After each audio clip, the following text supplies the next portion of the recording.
네, 안녕하세요. 안녕하세요, 여러분. 반갑습니다. 지금 많이들 들어오고 계셔서 조금 기다릴까 싶긴 한데, 저희가 오늘 커버해야 될 내용이 워낙 많아 가지고 바로 그냥 시작을 하도록 하겠습니다. 혹시 안 들리시거나 화면 지금 그 스폰서드 프로덕트 베이직이라고 되어 있는 화면 안 보이시면은 채팅창에 좀 남겨 주세요. 네. 그게 아니시면은 바로 시작을 하도록 하겠습니다. 안녕하세요, 여러분. 반갑습니다. 저는 아마존 광고팀 박지혜 매니저입니다. 저희가 지난 시간에는 스폰서드 프로덕트 자동 광고 세팅을 함께 배워봤는데요. 이어서 오늘은 광고 분석과 그리고 수동 광고를 시작하는 방법까지 같이 배워보는 시간 가져보도록 하겠습니다. 네. 방금 말씀드렸다시피 오늘 저희가 커버해야 될 내용이 정말 많아요. 그래서 먼저 전체 흐름부터 간단히 말씀을 드리면 우선 지난 시간에 배웠던 스폰서드 프로덕트 자동 광고를 짧게 복습을 할 거고요. 그 다음에는 수동 광고의 두 가지 방식인 키워드 타겟팅과 상품 타겟팅을 새롭게 배워보겠습니다. 그리고 스폰서드 프로덕트를 전체적으로 한 번 더 정리한 뒤에 가장 중요한 부분인 광고 성과 분석 부분으로 넘어갈 거예요. 그래서 이거는 정말 정말 중요한 거니까요. 캠페인 매니저 대시보드를 어떻게 보는지, 그리고 광고 데이터 보고서를 어떻게 분석하는지, 이 완전 기초적인 것들을 배우셔야 나중에 좀 더, 진화된 광고를 집행하실 수가 있어요. 그래서 결국 광고를 집행한 이후에 데이터를 어떻게 보고 어떻게 최적화까지 이어갈 수 있는지 전체 과정을 오늘 한번 저희가 커버해 보도록 하겠습니다. 네, 빠르게 진행할게요. 자, 그럼 먼저 지난 시간에 배웠던 스폰서드 프로덕트 자동 광고를 간단하게 복습을 해보는 시간을 가져보도록 하겠습니다.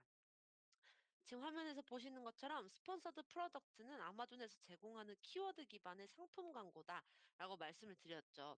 예를 들어 어떤 제품에 따라가서 내 제품이 광고가 되거나 아니면 어떤 키워드에 따라가서 아니면 어떤 검색어에 따라가서 내 제품 광고가 보여지는 거예요. 제품 광고예요. 키워드 기반의. 그리고 이 스폰서드 프로덕트에는 크게 두 가지가 있었어요. 하나는 자동 광고, 그리고 하나는 수동 광고입니다.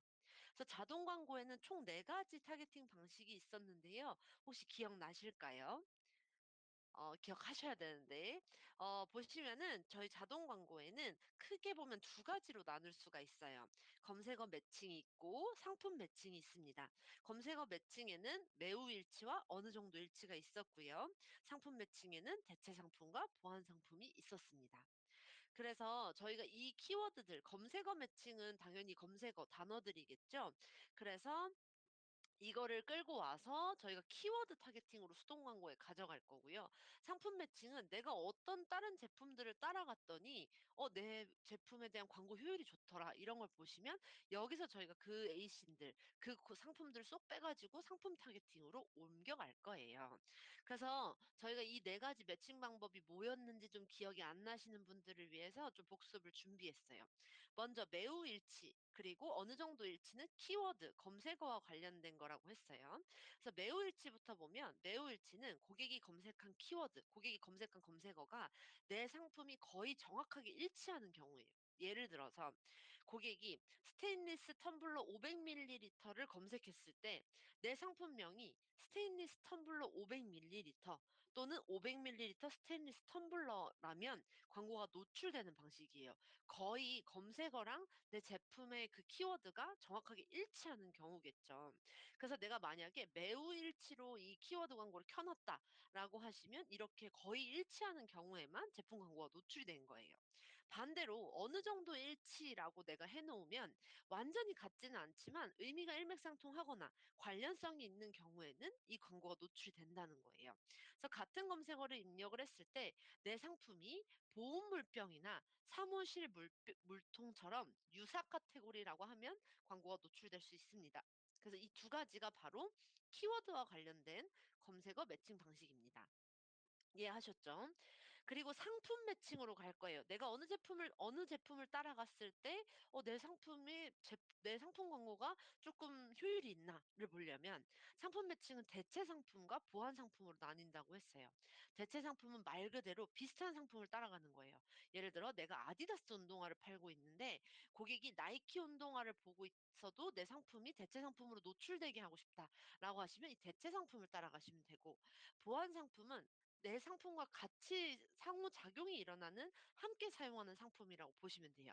예를 들어서 내가 운동화 깔창을 판매하고 있는데 고객이 운동화를 검색했을 때도 함께 사용하는 상품으로 노출이 되는 방식이다. 이렇게 봐 주시면 되세요. 그래서 정리해 보면 자동 광고에는 검색어 매칭, 상품 매칭 두 가지가 있었고요. 이걸 수동 광고에 적용한다고 생각을 하시면 됩니다. 그래서 자동 광고에서 성과가 좋았던 검색어는 수동 광고의 키워드 타겟팅으로 옮기고, 성과가 좋았던 상품은 상품 타겟팅으로 옮겨서 더 정교하게 운영하는 것, 이게 바로 수동 광고의 핵심이라고 이해해 주시면 됩니다.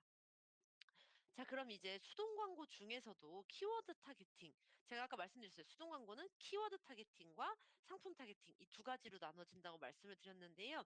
그중에서도 우리 키워드 타겟팅부터 먼저 배워보도록 하겠습니다.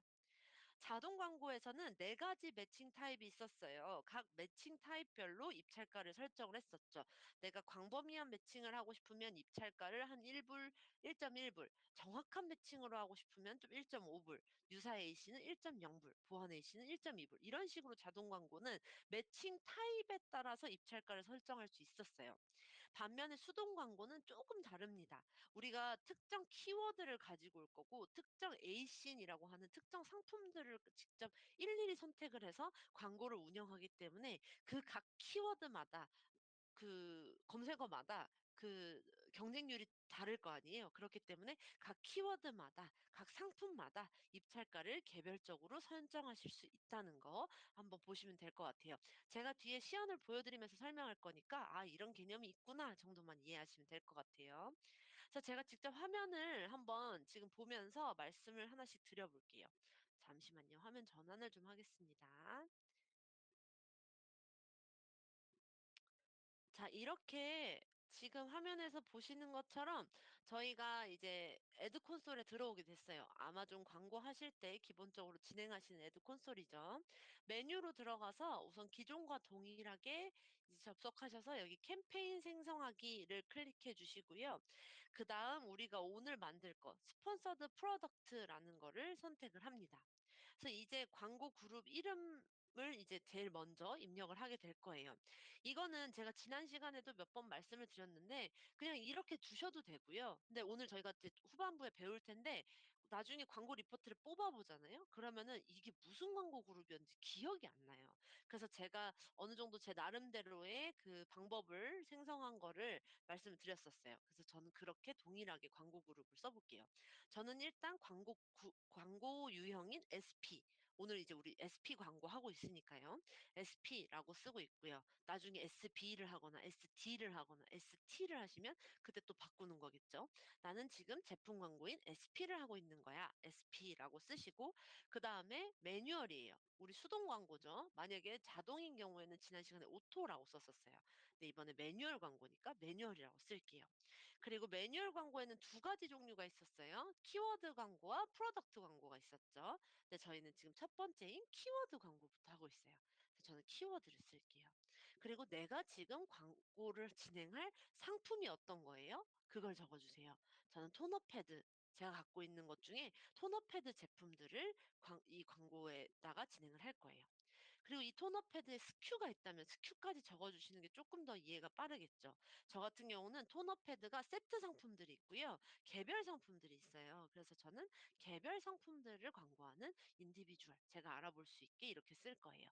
SP 광고를 내가 수동으로 키워드 광고를 돌리고 있는 거야. 그중에 나는 이거는 토너 패드 광고고 그중에서도 토너 패드 개별 상품에 대한 거야. 라고 제가 광고 그룹 이름을, 애드 그룹을 적어 봤어요. 네. 여기까지 잘 따라오고 계시죠? 네. 여기까지 하셨으면 그다음에 이제 내가 그 광고할 제품을 넣어 주셔야겠죠. 그럼 여기에 이제 보시면 내 상품에 에이신을 넣거나 아니면 내 상품을 이제 검색을 해 보세요. 그러면은 내가 이제 판매를 하려고 하는, 내가 광고를 하려고 하고 있는 내 제품을 이렇게 추가, 추가, 추가 이렇게 눌러 주세요. 저 같은 경우는 이렇게 세트 상품도 여러 개가 있지만 그중에서도 단일 상품인 요 3 가지 SKU에 대해서만 광고를 진행할 거기 때문에 요 3 개를 이렇게 눌렀어요. 눌렀어요. 여기까지 다 이해가 되셨죠? 그래서 이제 아래로 내려가 보시면 여기 보시는 것처럼 우리 지난 시간에 배운 자동 광고 타겟팅이 있고 수동 타겟팅이 이렇게 선택할 수 있는 부분이 나오는데요. 이번에는 저희가 자동 타겟팅이 아니라 수동 타겟팅을 하기 때문에 수동 타겟팅을 눌러 보겠습니다. 그리고 나면 이제 수동 타겟팅엔 두 가지 종류가 있었어요. 키워드 타겟팅, 상품 타겟팅. 이 둘 중에 하나를 누르세요라고 나오는데요. 지금은 저희가 키워드 타겟팅을 먼저 진행할 거라서 키워드 타겟팅을 선택해 보겠습니다. 그러면 아래에 이렇게 여러 설정들이 쭉 나오게 돼요. 처음 보시면 조금 복잡해 보이실 수도 있는데요. 괜찮습니다. 지금부터 하나씩 천천히 살펴보도록 하겠습니다. 일단 이제 키워드 타겟팅 설정하면 조금 더 자세히 보면요. 여기 보시면 권장됨이라고 되어 있는 영역이 있어요. 이건 아마존이 이 상품을 광고할 때 이런 키워드들이 좋을 것 같다.'라고 추천을 해 주는 키워드 리스트예요. 조금 더 보시면 여기 키워드 그룹이라고 하는 것도 있습니다. 이건 키워드를 하나하나 선택을 하는 게 아니라 그룹 단위로 묶어서 타겟팅을 할 수 있는 기능이에요. 예를 들어서 지금 요 밑에 키워드를 보시면 아주 스페시픽한 검색어들이 키워드로 나와 있어요. 메디큐브 제로 포어 패드, 메디큐브 토너, 토너 포 페이스, 토너 패즈, 메디큐브 패즈, 아주 키워드가 뭐 몇만 개가 이렇게 나와 있어요. 이렇게 하나하나 진행을 하셔도 되고 아니면은 키워드 그룹으로 나눠서 조금 더 간단하고 광범위하게 진행을 하자는 거예요. 그래서 키워드 그룹부터 말씀을 드리면 예를 들어서 쇼핑객이 또한 고려하는 브랜드의 키워드, 즉 내 상품과 같이 구매가 고려되는 경쟁 브랜드사들의 키워드 그룹을 '내가 따라가겠다. 그 키워드를 할래.'라고 하시면 이렇게 추가를 눌러 주시면 되고요. 아니면은 뭐 '내 브랜드와 관련된 키워드를 하고 싶다.'라고 하시면 또 추가를 눌러 주시면 되고요.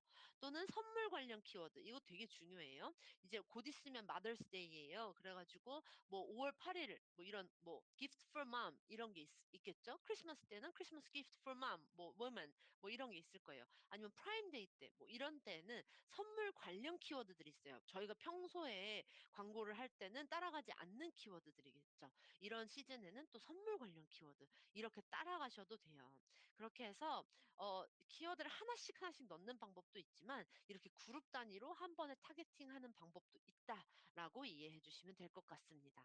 그래서 이렇게 필요하시면 이거를 넣어 주시면 좋고요. 키워드 타겟팅을 제일 처음 하실 때 제가 권장드리는 방법은 상품 카테고리와 관련된 키워드는 일단 넣으세요. 이게 저희가 수동 광고이기 때문에 뒤에서 보고서를 어떻게 보시는지 보고 나서 저희가 특정 키워드를 가져오긴 하겠지만 만약에 수동 광고 키워드를 할 때 조금 더 내가 이 어떤 특정 상품에 대한 카테고리 키워드를 더 모으고 싶다. 자동 광고는 되게 광범위하잖아요. 아무도 우리 상품을 모른다는 전제하에 자동 광고가 돌고 있기 때문에 그게 굉장히 브로드한데 어떤 이런 토너 패드처럼 특정하게 내가 SKU를 정해 놓고 그거 카테고리에 대한 키워드를 모으고 싶다라고 하시면은 이것부터 시작하시는 걸 저는 추천을 드립니다. 그리고 아래를 보시면 이제 키워드가 아까 보여드린 것처럼 하나씩 나열이 되어 있죠. 이거는 아마존이 추천해 주는 개별 키워드들인데 여기서 마음에 드는 키워드를 선택해서 추가 버튼으로 넣어 주시면 됩니다. 그래서 저 같은 경우는 뭐 이런 식으로 마음에 드는 거를 누를 거예요. 자, 그리고 여기를 보면 중요한 부분이 하나 더 있어요. 키워드 타겟팅에는 여기 보시는 것처럼 광범위, 구문, 정확히라고 하는 세 가지 매칭 타입이 있습니다. 이건 뒤에서 아주 중요하니까 다시 설명을 드릴게요. 자, 여기까지. 이게 지금 권장됨이라고 해서 아마존이 키워드 그룹을 권장하기도 하고 키워드 하나하나를 권장하기도 하고 이런 부분이 있었다라는 걸 봐주시면 되고요. 그다음으로는 목록 입력이라는 게 있어요. 이건 내가 이미 아마존이 너가 추천을 안 해줘도 돼. 나는 이미 뭐가 잘 나가는 키워드인지 내가 보고서 분석을 쌈박하게 해서 알고 있어라고 하는 경우에는 내가 이미 알고 있는 키워드를 직접 입력하시는 거예요. 그래서 예를 들어 자동 광고를 내가 돌리고 나서 분석을 해 봤더니 토너 패드 폴 워먼이라는 pad for women 이라는 키워드가 엄청 잘 나가요. 효율이 너무 좋아요. 라는 성과가 좋았어요. 그러면 지금 제가 화면에서 보여드리는 것처럼 저처럼 이렇게 그냥 바로 치시면 돼요. 그럼 이 키워드를 그대로 입력해서 여기서 뭐 토너 패드 for woman 이렇게 찾아 가지고 입력하셔서 키워드를 추가하시면 됩니다. 그리고 만약에 키워드를 너무 많이 갖고 계세요. 내가 너무 많이 갖고 있어 막 좋은 키워드가 너무 많아요. 이런 경우에는 파일 업로드로 들어가셔 가지고 엑셀 파일 템플릿 다운 받으셔서 업로드 기능을 통해 가지고 한 번에 업로드하시는 것도 가능합니다. 그래서 정리하면 키워드 타겟팅은 추천 키워드, 그리고 직접 입력, 권장 키워드, 그리고 직접 목록 입력, 그리고 파일 업로드 이 세 가지로 진행하실 수 있다라는 점을 보여드렸어요. 그렇게 해서 내려가면 이제부터는 완전 지난번 오토 캠페인이랑 똑같아요. 다음으로는 이제 네거티브 키워드 타겟팅이 있겠죠. 이건 지난 시간에도 설명드렸어요. 내 상품과 전혀 관련이 없는데 계속 노출되고 클릭만 발생하는 비효율 키워드는 여기에 이제 등록을 해 주시면 됩니다. 여기에 그다음에 이제 좀 아래로 내려가면 이제 여기는 자동 광고 세팅과 거의 동일한데요. 이제 캠페인 입찰 전략을 선택해 주시면 되고요. 다이나믹 비즈, 동적 입찰액 증액 및 감액, 동적 입찰액, 감액 전용, 고정 그 입찰액 이렇게 있는데요. 이 부분 지난 시간에 자세히 설명드렸기 때문에 오늘은 넘어가도록 하겠습니다. 그다음에는 플레이스먼트, 배치 설정이죠. 탑 오브 서치 검색 상단이 있고요. 레스트 오브 서치 나머지 검색 결과 있고 프로덕트 페이지 있어요. 이것도 동일하죠. 이 세 가지 위치 중에서 내가 특히 더 보여지고 광고가 보여지고 싶은 그 위치가 있다면 그 부분의 입찰 가격을 높여 주시면 됩니다. 그리고 이 오디언스 기능은 지금으로선 일부 셀러분들만 보이실 수도 있어요. 하지만 설명드릴게요. 특정 고객군에 대해서 입찰가를 더 높이고 싶을 때 사용하는 기능이에요.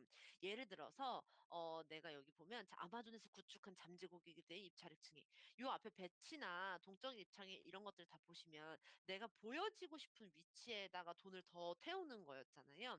잠재 고객은 내가 보여지고 싶은 고객군을 선택을 해서 그분들한테는 비딩 값을 올려서라도 내가 더 광고 노출이 많이 하고 싶다. 더 공격적으로 하고 싶다라고 하는 경우에는 이 잠재 고객을 선택하는 거예요. 그래서 잠재 고객을 보면 여기에 뭐 내 상품을 장바구니에 담았던 고객, 뭐 내 브랜드 상품을 구매했던 고객, 뭐 이런 구매 가능성이 높은 고객군들에게 더 공격적으로 노출을 하고 싶다면 여기서 설정하시면 되는 거예요.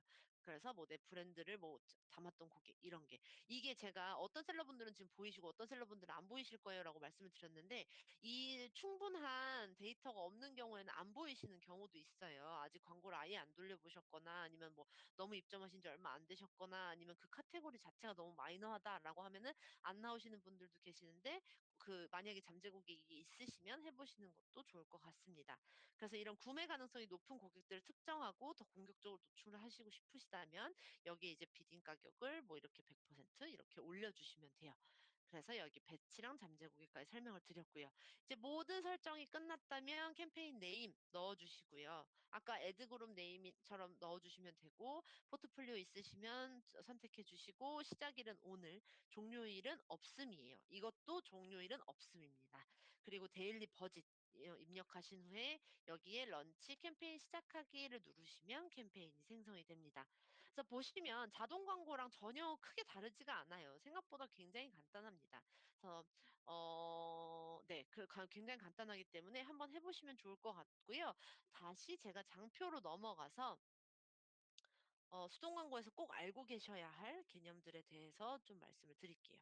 저희가 지금 이 부분들을 이제 한 거예요. 네.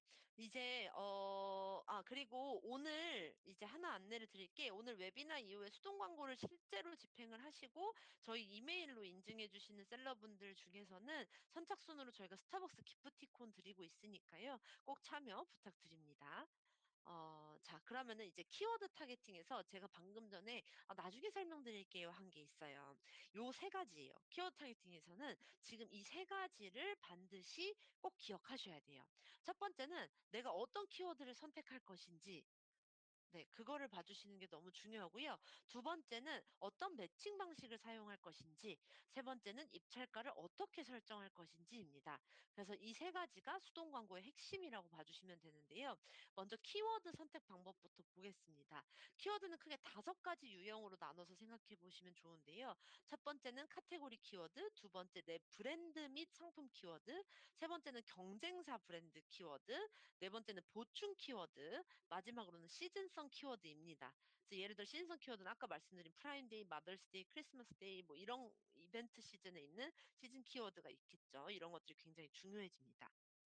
그래서 좀 살펴보면 카테고리 키워드가 굉장히 제일 브로드한 개념이라고 보시면 돼요. 그래서 카테고리 키워드는 쉽게 말해서 일반 검색어라고 보시면 되죠. 그래서 이거는 인지도를 넓힐 때 사용하는 키워드라고 보시면 됩니다. 그래서 예를 들어 내 상품이 뭐 이어폰인데 이어폰 아니면 뭐 테이블, 컴퓨터와 같이 좀 카테고리 전반에 쓰이는 넓은 키워드나 블루투스 이어폰처럼 조금 더 구체적인 키워드까지 포함되는 것을 의미를 합니다. 그다음에 이제 좀 쪼금 더 우리가 세분화시키면 경쟁사 키워드가 있겠죠. 그래서 경쟁사 키워드를 따라가서 이건 이미 구매를 고민하고 있는 고객들을 좀 가져오는 전략을 취할 수 있을 것 같아요. 여기서 중요한 포인트 하나는 저희가 리스팅을 할 때는 경쟁사 용어를 못 쓰게 돼 있어요. 막 내가 뭐 지혜 블루투스 이어폰인데 소니 블루투스 이어폰보다 좋습니다. 이런 거 리스팅에 쓰시면 리스팅 정지돼요. 그죠? 근데 광고에서는 이게 보여지는 게 아니기 때문에 경쟁사 키워드를 써 가지고 그거를 막 따라갈 수 있게 되어 있어요. 그래서 이 부분이 광고와 리스팅의 차이점이라고 좀 보시면 될 것 같아요. 그리고 뭐 핵심 브랜드 용어 그리고 좀 더 깊이 들어간 브랜드 구매나 쿠폰 용어까지 있다. 그래서 인지 확대용이냐 구매 직전 고객 타겟이냐 이거에 따라서 키워드들을 목적에 맞게 선택하시는 게 굉장히 중요하다라고 봐 주시면 돼요. 그래서 지금 오신 셀러분들은 대부분 인식 확대의 키워드가 먼저 필요하실 거예요. 그렇기 때문에 오토 캠페인을 켜 놓으시고 저희가 거기서 조금씩 수집하면서 우리만의 키워드 백과사전을 만들어가는 역할을 하는 걸 진행을 할 거예요. 다음은 매칭 방식입니다. 이건 정말 중요해요. 자동 광고에서도 매칭 방식이 있었죠. 제가 아까 방금 보여드렸어요. 루즈 매치, 클로즈 매치. 근데 수동 광고에서는 이보다 더 중요하게 보셔야 돼요. 수동 광고에서는 브로드, 프레이즈, 이그젝트 이 세 가지를 사용하고요. 보통 BPE라고 부릅니다. 그래서 이 세 가지 개념은 꼭 정확하게 이해를 하셔야 돼요. 제가 지금부터 조금 천천히 여기 부분은 좀 자세하게 다뤄볼게요. 그럼 각각의 매칭 방식을 예시로 볼게요. 먼저 이제 브로드 매칭입니다. 가장 넓은 범위의 매칭인 거예요. 단어 순서가 바뀌거나 유사한 단어이거나 이 단어가 복수형이 되더라도 전부 다 너그럽게 매칭을 해 주는 거예요. 예를 들어서 남성 운동화를 검색하면 운동화 남성이라는 걸 제가 키워드를 타깃을 했거나 남자 운동화라는 걸 내가 키워드를 했거나 아니면 남자 스니커즈라는 유의어로 내가 키워드 타겟팅을 했더라도 이 광고가 노출이 된다라는 거예요. 그래서 이 브로드 매칭을 가장 많이 처음에는 사용을 하시죠. 두 번째는 프레이즈 매칭이에요. 이건 특정 구문이 유지되어야 된다라고 써 있어요.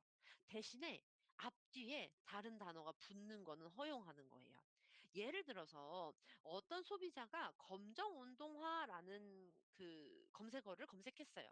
그러면 내가 저렴한 검정 운동화 세일 이렇게 앞에 저렴한 뒤에 세일 이런 게 붙어도 노출이 된다라는 거예요.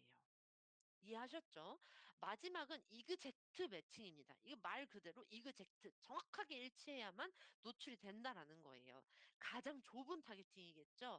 그래서 예를 들어 나이키 에어맥스를 타겟하면 딱 그 나이키 에어맥스라는 키워드에만 노출이 된다라고 보시면 됩니다. 조금 더 쉬운 예시를 하나 더 볼게요. 내 키워드가 와이어리스 스피커예요. 내가 이 와이어리스 스피커라는 키워드에다가 지금 광고를 붙이기로 했어요.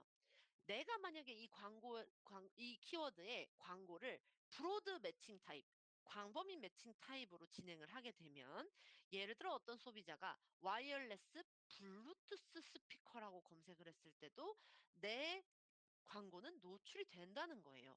왜냐하면 내 입찰 키워드는 와이어리스 스피커잖아요. 그렇기 때문에 그 가운데 블루투스라는 게 들어가도 동일하기 때문에 노출이 된다라는 거예요. 그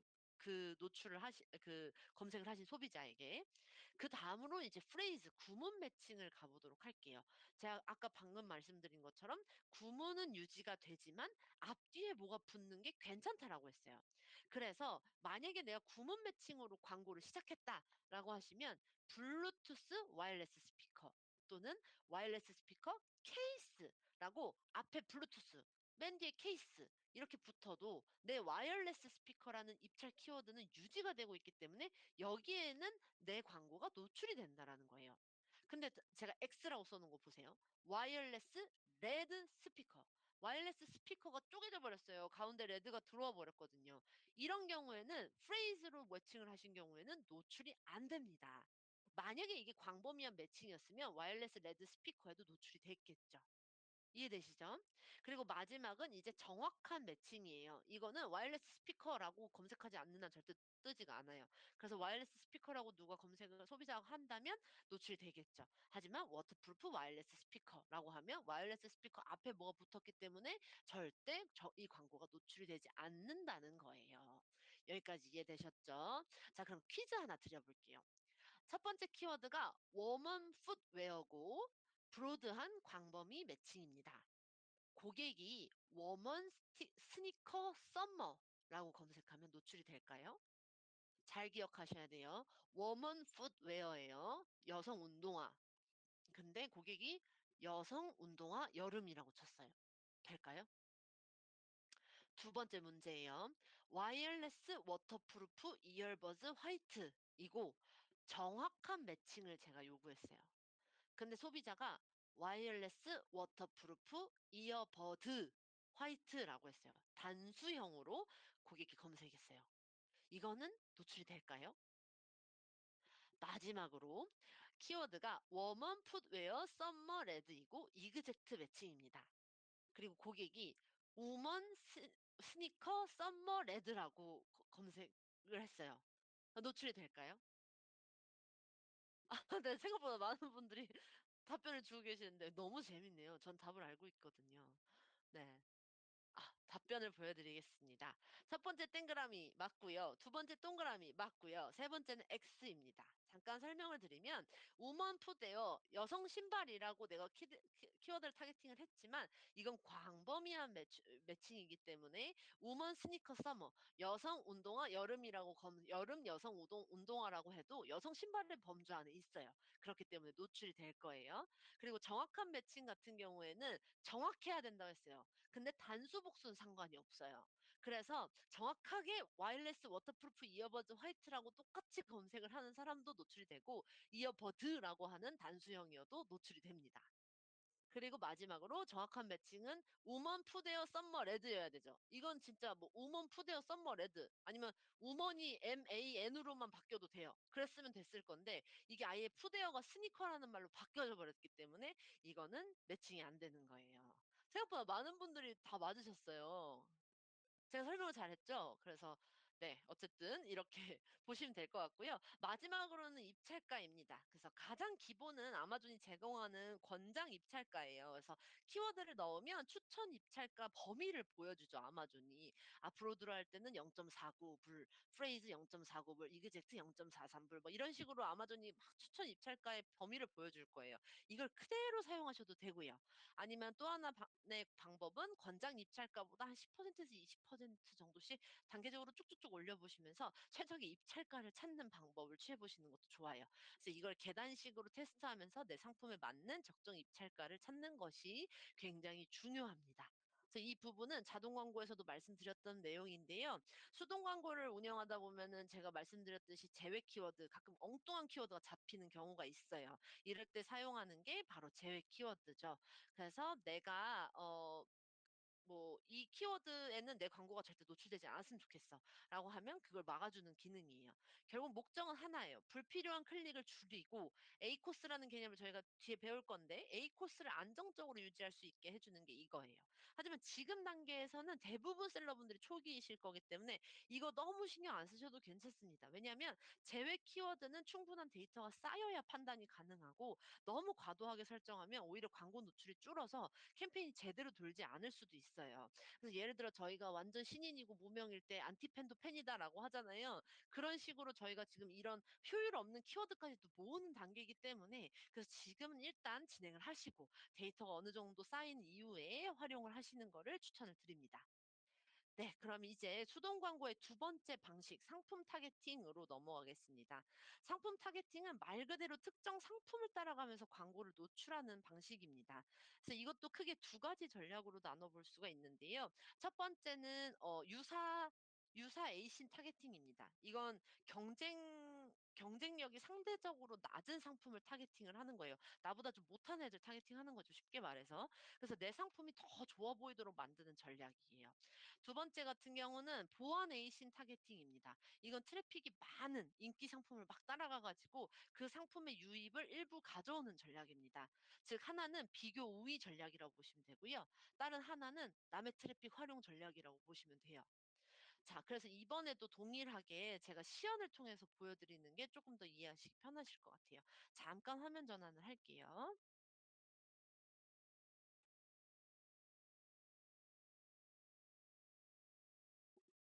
네. 여기 저희가 아까 광고 그룹을 들어왔었던 거랑 동일하게 애드 콘솔 들어가셔서 캠페인 만들기 스폰서드 프로덕트 들어오신 거고요. 광고 그룹 아까 이름 설정하는 거 저랑 같이 했었어요. SP고 매뉴얼이고 이번에는 키워드가 아닌 프로덕트 타겟팅이에요. 제품 광고 할 거예요. 그리고 이제 뭐 톤 오브 패드 인디비주얼 그냥 동일하고 내 상품 눌러 주시고요. 내려오셔서 타겟팅, 수동 타겟팅 그대로 되어 있고 수동 타겟팅 중에 아까는 키워드 타겟팅을 했다면 이번에는 상품 타겟팅을 눌러 볼 거예요. 그럼 밑에가 또 바뀌어요. 그래서 상품 타겟팅을 선택하시면 아래에 이제 카테고리 타겟팅이라고 되어 있는 카테고리와 개별 상품 타겟팅인 인디비주얼 타겟팅이 나옵니다. 먼저 카테고리 타겟팅부터 살펴보면요. 여기에도 마찬가지로 권장됨이라고 되어 있는 서제스티드가 되어 있어요. 아마존이 "이 카테고리를 타겟팅하면 너무 좋을 것 같아."라고 추천해 주는 영역이에요. 예를 들어서 제가 지금 토너 패드를 광고를 하겠다고 했기 때문에 이 페이셜 토너 여기 보시면 페이셜 토너 및 아스트리젠트라고 되어 있죠. 페이셜 토너 카테고리를 아마존이 자동으로 추천을 해 주는 거예요. 이걸 그대로 사용하셔도 되고 아니면 여기 검색 서치 탭에 들어가셔 가지고 내가 하고 싶은 카테고리가 있어요. 그럼 여기서 일일이 하나로 들어가셔 가지고 보셔도 돼요. 뷰티, 퍼스널 케어, 뭐 개별 관리 샴푸 이렇게 해 갖고 하나하나 찾아서 들어가셔도 됩니다. 그리고 여기서 중요한 포인트가 하나 있는데요.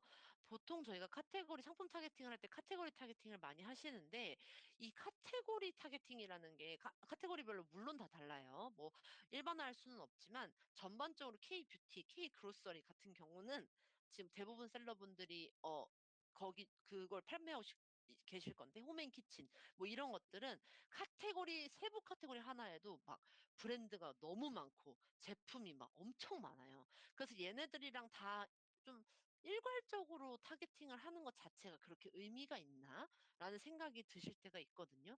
그럴 때 쓰시는 방법이 요 세분화라는 작업이에요. 요 세분화 한번 눌러 볼게요. 이 카테고리 전체를 타겟팅하면 제가 지금 말씀드린 것처럼 너무 범위가 넓어지기 때문에 여기서 조건을 좀 추가해서 더 정교하게 타겟팅을 하는 거예요. 예를 들어서 내가 여기 안에서 특정 브랜드만 선택할 수 있어요. 여기 보시면 내가 지금 경쟁할 이 카테고리 안에 있는 모든 브랜드가 다 나오거든요. 근데 내가 이 중에서도 뭐 특정한 것들만 따라가겠어. 뭐 아로마인, 라야 뭐 이런 것들만 따라가겠어라고 하면 그것만 누르셔도 돼요. 그 브랜드만. 그렇게 누르셔도 되고 아니면 내 상품보다 가격이 높은 제품만 타겟해도 돼요. '내가 얘들보다 쪼끔 저렴하게 보이는 게 좋지 않을까?' 뭐 이렇게 생각하실 수 있기 때문에 내가 이 세분화해서 어떤 가격을 정해도 돼요. 내가 예를 들어 20 불에 판매를 하고 있어요. 그러면 21 불부터 나오는 그 제품들이랑만 내가 경쟁을 하겠다. 거기에 붙어 갖고 내가 광고를 하겠다라고 하면 내게 상대적으로 저렴하니까 더 많이 들어오겠죠. 그런 식으로 하실 수 있고, 리뷰도 내가 예를 들어 4점 리뷰를 갖고 있어요. 그러면 4점보다 못한 애들 따라가서 광고하겠다. 그럼 걔네보다 내가 더 우월해 보이니까 당연히 판매가 높아지겠죠. 이런 식으로 배송도 선택하실 수 있어요. 뭐 전체 배송, 프라임 자격인 거, 프라임 자격 없는 거. 그럼 나는 막 예를 들어 FBA를 하고 있어요. 그럼 나는 프라임 자격 없는 애들보다 더 비교 우위에 있으니까 그걸 따라가도 되겠죠. 그런 식으로 이거를 다 안 했을 때는 굉장히 높은 범위의 타겟팅을 할 수 있지만, 내가 이거를 세분화하게 정리를 해 놓으면 타겟팅할 상품이 줄어들기 때문에 비교적으로 빠르게 어떤 게 더 좋은지 아실 수가 있죠. 그래서 이 리파인이라는 거 한번 설명을 드리고 싶었어요. 그래서 타겟팅되는 상품 수가 훨씬 줄어들면서 더 정교한 광고가 가능해지기 때문에 이거는 하시면 좋을 것 같고요. 그다음에 개별 상품 인디비주얼 프로덕트 타겟팅을 보여드리면, 이건 말 그대로 그냥 아마존이 특정 상품을 이미 알고 있을 때 그 상품을 직접 지정해서 광고를 하는 방식입니다. 여기에도 이제 서제스티드가 있어 가지고 아마존이 추천해 주는 이런 상품들을 따라가서 광고를 하세요라고 해서 이 상품들을 선택을 할 수도 있고요. 아니면 방금 전 키워드 보신 것처럼 내가 직접 어떤 에이신을 따라갔을 때 좀 효율이 좋은지 알고 있어요. 그럼 그 에이신을 검색을 하셔서 직접 추가를 하셔도 됩니다. 목록 입력 같은 경우도 이제 동일하게 내가 넣는 거고, 업로드는 그런 게 많으신 경우 엑셀 파일로 다 일괄적으로 넣으시는 거예요. 그래서 이렇게 해서 동일하게 이 밑에 제외 키워드, 뭐 제외 상품 타겟팅, 캠페인 입찰 전략, 배치, 잠재 고객, 캠페인 이름, 시작일, 종료일 다 누르셔서 똑같이 런칭 캠페인 하시면 이제 수동 광고, 그 상품 광고까지 전부 다 완료가 되신 거예요. 여기까지 이해가 되셨죠? 그래서 여기서 한 가지 운영 팁을 드리면, 처음부터 특정 A씬을 타겟팅을 하시는 것보다, 이렇게 보시면, 네. 보시는 것처럼 특정 A씬을 딱 타겟팅을 하는 것보다 카테고리 타겟팅부터 시작을 하시는 걸 추천을 드려요. 키워드에서도 마찬가지였죠. 그래서 카테고리 타겟팅을 통해서 어떤 상품에서 성과가 좋은지 데이터를 먼저 보고, 그 다음에 성과가 좋은 A씬을 하나씩 뽑아서 인디비주얼 타겟팅으로 확장해 나가는 방식이 좋습니다. 그래서 실제 운영하실 때는 카테고리 타겟팅과 A씬 타겟팅을 적절히 섞어서 운영하시는 것이 좋습니다. 자, 그럼 지금까지 저희가 빠르게 배워본 스폰서드 프로덕트를 간단하게 한번 정리해보고, 이제 가장 중요한 광고 데이터 분석 파트로 넘어가겠습니다. 정리를 해보면, 스폰서드 프로덕트는 자동 광고와 수동 광고로 나눠진다고 말씀드렸어요. 자동 광고에는 검색어 매칭과 상품 매칭이 있었고요. 수동 광고에는 키워드 타겟팅과 상품 타겟팅이 있습니다. 그래서 키워드 타겟팅에는 브로드, 프레이즈, 이그젝트 이 세 가지 매칭 방법이 있어요. 광범위한 매칭, 구문 매칭, 정확한 매칭. 저희 퀴즈도 풀었고요. 상품 타겟팅에는 카테고리 타겟팅과 에이신 타겟팅이 있어요. 이 구조만 정확하게 이해하셔도 광고 운영의 절반은 이미 이해하신 거라고 보시면 됩니다. 자, 이제 흐름을 약간 타임라인 기준으로 한번 보실게요. 먼저 스폰서드 프로덕트 자동 광고는 지금 대부분의 셀러분들이 이미 시작을 하고 계실 거예요. 이 자동 광고는 한 번 하고 끝, 이게 아니라 계속 가져가는 구조라고 지난 시간에 말씀드렸어요. 왜냐하면 자동 광고는 계속해서 트래픽과 새로운 키워드 데이터를 모아주는 역할을 하기 때문이에요.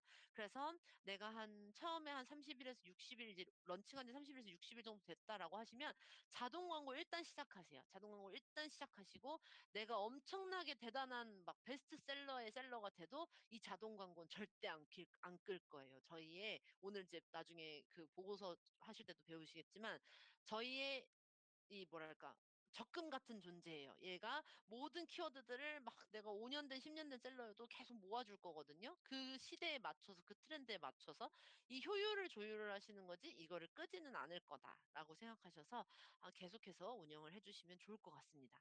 그래서 데이터가 쌓이기 시작하면 그 다음 단계로 좀 넘어가죠. 그 다음 단계가 오늘 배우는 바로 수동 광고, 그 중에서도 키워드 타겟팅입니다. 그래서 자동 광고에서 성과가 좋았던 키워드들을 가져와서 수동 광고 키워드로 옮기고, 그 키워드들에 대해 더 정교하게 입찰가를 조정하면서 운영을 하시게 되겠죠. 그리고 마지막 단계, 어느 정도 내 상품이 이제 시장에서 인지도를 얻고 에이신이 어느 정도 성숙했다라고 판단이 되면 그때는 수동 광고 중에서도 상품 타겟팅을 추가하시는 거를 추천을 드립니다. 그래서 이 단계에서는 단순히 이제 판매를 넘어서 슬슬 내 브랜드 인지도까지 확장하는 단계라고 보시면 됩니다. 이쯤 되면 이제 우리가 나중에 배울 스폰서드 브랜드라고 하는 브랜드 광고를 같이 키기 시작할 거예요. 그래서 오늘의 이제 웨비나의 하이라이트로 왔습니다. 지금까지는 광고를 어 어떻게 세팅하는지를 배웠다면 이제는 광고를 켠 다음에 이 데이터를 어떻게 보고 어떻게 판단하고 자동으로 돌릴지 수동으로 가져올지 어떤 매칭 방식으로 운영할지 이걸 결정하는 광고 퍼포먼스 분석 방법을 설명드리겠습니다. 요즘에는 AI가 좋은 게 너무 많아요. 그래서 그냥 내 리포트 다운받아 가지고 딱 주면은 파르르 걔네가 막 분석을 해 주기도 하는데 그거를 내가 믿어도 될지 모르겠을 때가 좀 가끔 있거든요. 그리고 내가 이거를 알아들으려면 적어도 이 기초적인 용어는 알고 AI를 써야 되기 때문에 이거를 한번 봐 보세요. 봐 보시고 이제 좀 아신 다음에 그 AI까지 같이 활용하시면 훨씬 더 시너지가 날 거예요. 그래서 데이터 기반 의사결정은 정말 중요하죠. 저희가 그냥 광고는 내 돈이 직접적으로 들어가는 영역이에요. 그래서 함부로 저희가 키기도 어렵고 끄기도 어렵고 진짜 얘 때문에 뭘 어떻게 해야 될지 모르겠는 경우가 너무 많아요. 그렇기 때문에 더더욱이 감으로 운영하시면 절대 안 되고요. 반드시 데이터를 기반으로 숫자를 기반으로 판단을 하셔야 됩니다. 그래야 광고 효율이 올라가고 불필요한 비용을 줄일 수 있으니까요. 그래서 데이터 기반 의사결정을 하기 위해서는 몇 가지 중요한 포인트가 있는데요. 첫 번째는 데이터를 최대한 많이 모으는 것입니다. 그래서 많은 셀러분들이 이런 말씀을 하세요. "아 나 이제 한 달 돌렸고 수동 광고 시작했으니까 자동 광고는 꺼도 되지 않을까요?" 절대 아니에요. 제가 아까 적금 말씀드렸어요. 계속 자동 광고는 아마존에서 사업을 하는 동안 계속 가져가시면서 계속 키워드를 발굴해 내시는 구조예요. 또 어떤 분들은 "나는 인스타나 구글이나 뭐 틱톡에서 광고 데이터가 너무 많아. 그러니까 아마존에서는 내가 거기서 배운 키워드로 바로 수동 광고만 하겠다."라고 하시는데요. 이거는 완전히 다른 플랫폼입니다. 그래서 가능한 한 다양한 채널에서 데이터를 계속 수집하시는 것이 중요해요. 아마존은 아마존대로, 인스타는 인스타대로, 틱톡은 틱톡대로 데이터를 계속 수집하셔서 적정한 키워드들을 다 찾아가시는 것이 너무 중요해요. 그렇기 때문에 이런 가능한 한 많은 데이터를 수집하세요라고 말씀드리는 거고요. 두 번째는 측정 가능한 목표 설정입니다. 단순히 '아 나 매출 늘리고 싶다.'가 아니라 예를 들어 '나는 지금 진입한 지 초기니까 이제 런칭한 지 얼마 안 됐으니까 일단은 난 노출을 늘릴래. 많이 보여져야 뭐 누가 사든지 말든지 할 거 아니야. 노출을 지금보다 20% 다다음 주까지 늘리겠다.' 이런 명확한 설정을 가지고 계시는 게 좋아요. '아 나는 지금 안정 단계야. 그냥 가만히 둬도 어느 정도 팔리는 것 같아.' 그러면 '나는 A 코스를 15%로 낮출래. 지금은 뭐 20 몇 퍼센트니까 다음 달까지 A 코스를 15%로 낮출 수 있는 효율화를 해 보겠다.' 이렇게 숫자로 목표를 설정하시는 게 너무너무 중요하세요. 그래서 이제 광고 퍼포먼스 지표를 보겠습니다. 그래서 광고 분석을 하려면 지금 보시는 것처럼 주요 지표들을 반드시 이해를 하셔야 돼요. 크게 광고라는 거는 보면 세 단계로 나눌 수 있어요. 첫 번째는 노출, 두 번째는 클릭, 세 번째는 전환. 이렇게가 있죠. 그리고 마지막으로 이제 우리가 효율을 판단할 때 이 투입 산출비라고 하는 광고 효율 지표까지 보시면 됩니다. 이 흐름을 항상 기억해 주세요. 노출이 돼야 누군가가 들어오는 클릭이 일어날 거고 클릭이 돼야 누군가가 구매를 하는 전환이 이루어질 거예요. 이 전환이 이루어져야 우리가 '아 이 광고가 효과가 있다 없다.'를 볼 수 있는 효율을 볼 수 있다라는 거예요. 그래서 우리는 요 4 개의 그 주요 퍼포먼스 지표가 있다라는 거를 머리에 꼭 각인시키고 오늘 가시길 바랍니다. 그럼 제가 한 가지씩 좀 설명을 드릴게요. 먼저 노출이에요. 특히 상품이 막 런칭된 초기 아니면 이제 막 시작한 입점하신 브랜드에서는 초기 단계에서 가장 중요한 게 노출이에요. 왜냐하면 노출이 돼야 클릭이 발생하고 클릭이 있어야 매출이 발생하기 때문이죠. 그리고 중요한 포인트 하나 기억나시죠? 아마존 광고는 노출에는 비용이 발생하지 않습니다. 기억나시죠? 우리는 코스트 퍼 클릭이라고 해서 누가 클릭을 해야만 비용이 발생합니다. 그래서 초기에는 최대한 많은 노출을 확보하는 게 중요하세요. 그래서 그러면 내가 노출을 늘리려면 어떻게 해야 할까요? 첫 번째는 당연히 너무나도 당연히 입찰가입니다. 제가 이 얘기를 하는 걸 제일 싫어하지만 입찰가가 높은 애일수록 좋은 자리에 더 많은 사람들이 볼 수 있는데 노출이 되겠죠. 그래서 입찰가가 아마존이 이 상품은 뭐 높을 수 더 비딩값이 높을수록 더 좋은 그 위치에 노출이 되기 때문에 그래서 신제품일 경우 권장 입찰가보다 조금 높게 시작하는 걸 제가 추천드렸던 거예요. 기억하시죠? 두 번째는 바이박스 획득률입니다. 가격 경쟁력, 배송 방식, 재고, 리뷰 등이 이 요소들이 이제 다 좋을 때 바이박스를 가져갈 확률이 높고 그만큼 노출도 증가합니다. 세 번째는 키워드 관련성이에요. 리스팅을 하실 때 저희 타이틀, 그리고 뷰렛 포인트, 그리고 고객들에게 보이진 않지만 내 리스팅이 백엔드 키워드를 넣게 되어 있거든요. 그래서 이 백엔드 키워드에 관련된 키워드를 많이 포함하실수록 키워드와 관련이 있다라고 판단해서 더 많은 노출을 이뤄냅니다. 그래서 이 세 가지는 꼭 기억을 해주셔야 돼요. 어떤 셀러분이 바이박스 획득률이 뭐예요? 라고 질문하시는데, 바이박스 획득률이라는 거는 제가 판매하는 제품이 나 말고 다른 셀러들도 팔아요. 막 나 말고 ABC라는 셀러들도 팔아요. 그럼 그분들보다 내가 가격을 더 저렴하게, 혹은 그분들은 직접 배송인데 나는 FB 배송을 하고 있다. 아니면 그분들은 뭐 리뷰가 3인데 내가 리뷰가 5다. 이런 경우로 내가 다양한 환경에서 이 셀러들 중에 이 사람이 베스트셀러야 라고 판단하는 경우에는 아마존이 그 셀러가 바이박스를 차지하게 해요.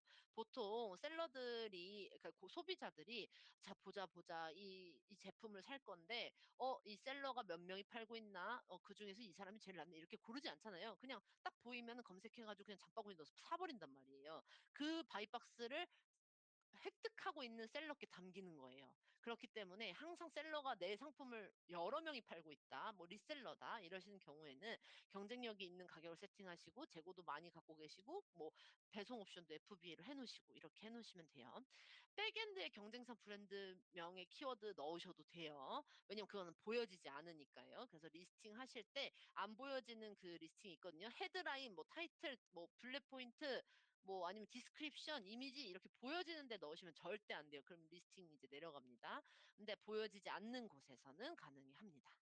네, 다음은 클릭 수예요. 아무리 노출이 많아도 클릭이 발생하지 않으면 의미가 없습니다. 그죠? 노출은 막 백날 되는데 아무도 내 거를 누르지를 않아. 그래서 노출이 충분히 확보된 이후에는 이 클릭을 높이는 작업이 너무 중요해요.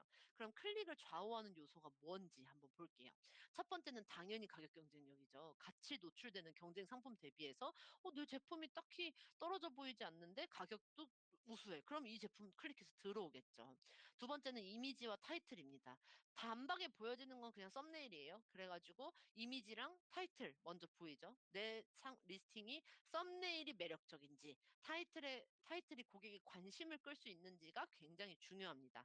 세 번째는 리뷰와 별점이에요. 가격 경쟁력 좋고 썸네일 좋은데 리뷰가 1이에요, 2예요. 그러면 아무도 안 들어와요. 그래서 리뷰를 많이 쌓고 별점이 그래도 어느 정도 평균 이상이다. 한 4개 정도 이상 된다. 그러면은 너무 좋죠. 그리고 별점이 낮으면 클릭 자체가 안 일어나니까요. 그리고 마지막으로 광고 노출 위치. 이것도 사실 너무 중요해요. 1페이지 탑업 설치라고 하는 검색 최상단에 노출되는지 아니면 뒤쪽 페이지에만 노출되는지에 따라서 클릭률이 엄청 달라져요. 그래서 노출이 많다라고 하면 이 노출이 클릭으로 잘 이어지고 있는지를 요 네 가지를 통해서 한번 보시면 좋을 것 같아요. 이렇게 봐주시면 되고 다음은 전환율로 갈게요. 노출도 많고 클릭도 많이 돼요. 유입도 많은데 근데 구매를 안 하네? 이러면 어떻게 될까요? 결국 광고비는 광고비대로 쓰고 매출이 안 나는 상황이 발생을 하겠죠. 그래서 중요한 건 유입된 트래픽을 얼마나 구매로 전환시키느냐예요. 이때 보셔야 할 건 크게 두 가지예요. 첫 번째는 상품 리스팅의 품질입니다. 제가 뭐 이런 너무 뻔한 얘기 하고 싶지 않은데요. 고객이 썸네일을 보고 가격을 보고 리뷰를 봐서 좋을 것 같다고 들어왔는데 상세 페이지 이미지도 몇 장 없어요. 블랙 포인트도 엄청 부실해요. 대충 써놨어요. 고객 입장에서는 구매할 이유가 없어요. 이거는 뭐 BTS 누가 뭐 썼다 정도 돼야 그냥 그럼에도 불구하고 사지. 그렇지 않으면 이거를 고객을 설득을 할 수가 없는 걸요. 그래서 광고가 문제가 아니라 상세 페이지가 문제가 있을 수 있다. 이건 정말 기본 중에 기본이기 때문에 항상 내 리스팅을 최적화하시는 것을 추천을 드려요. 같은 제품이라고 하더라도 프라임데이에 맞춰서 크리스마스에 맞춰서 이미지나 블랙 포인트나 뭐 타이틀을 조금씩 수정해 주시면서 시즌별로 내 상세 페이지의 품질을 확인하시는 게 너무 중요합니다. 두 번째는 연관 상품 트래픽 구조입니다. 관련 상품이 적거나 함께 구매될 여지가 적으면 자연스럽게 전환율이 떨어질 수밖에 없죠. 그래서 전환율은 광고가 아니라 상품 페이지 전체 경쟁력의 결과라고 봐주시면 될 것 같아요. 자, 자, 이제 마지막으로 광고 효율 지표를 보겠습니다. 이건 정말 중요한데요.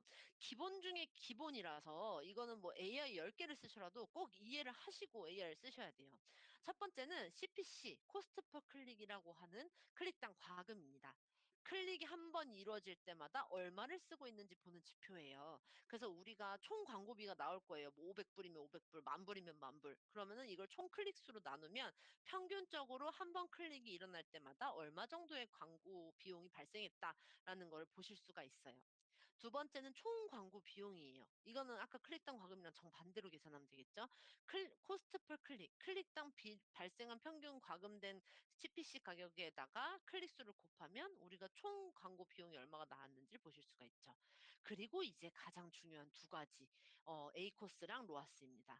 첫 번째는 A 코스인데요. Advertising Cost of Sales라고 해서 이거는 광고비 나누기 광고 매출이에요. 즉 매출 대비 광고비의 비율입니다. 그래서 A 코스는 낮을수록 좋겠죠. 처음에 어머 제 A 코스는 말도 안 돼요라고 하시는 제 셀러분들이 계세요. 처음에는 A 코스가 막 500%, 800% 이렇게 나오시는 경우들도 많아요. 너무 많아요. 걱정하지 않으셔도 됩니다. 이건 정상적인 과정이고요. 최적화를 하다 보면 점점 내려오게 돼요. 처음에는 우리가 막 아무거나 타겟하니까 막 오토로 막 열어놓고 막 탑오브 설치 미친 듯이 쓰고 막 이렇게 되니까 저희가 처음에는 되게 높을 수가 있는데요. 점점 저희가 오늘 배우시는 이제 보고서 활용법을 보시면서 최적화를 하면서 점점점 이제 그 타겟하는 걸 줄여 나가면서 이 A 코스도 최적화가 될 거예요. 그래서 마지막은 로아스, 리턴 온 애드 스펜드입니다. 이건 A 코스의 정반대 개념이에요. 그래서 내가 광고를 통해 이제 나온 매출 있잖아요. 매출 전체를 총 광고 비용으로 나눈 거예요. 즉, 광고비 대비해서 얼마나 매출이 발생했는지를 보는 지표입니다. 그래서 로아스는 A 코스랑 반대이기 때문에 얘는 높으면 높을수록 좋아요. 그래서 이 개념만 정확하게 이해하시면 광고 성과를 보는 기준은 이미 잡으신 거라고 보시면 되세요. 그래서 이제 본격적으로 저희가 광고 분석으로 들어가 볼 거예요. 물론 보고서를 다운받아서 엑셀로 분석하는 것도 중요합니다. 하지만 그거를 맨날 내가 지금 아마존에 나중에 보여드릴 건데 보고서 13개가 넘거든요. 그걸 맨날 다운받아갖고 맨날 비교를 하기에는 현실적으로 어려워요. 그래서 먼저 빠르고 간단하게 매일 확인해야 하는 방법부터 말씀을 드리겠습니다. 그게 바로 저희 캠페인 매니저 대시보드입니다. 지금 화면이 좀 뿌옇긴 한데요.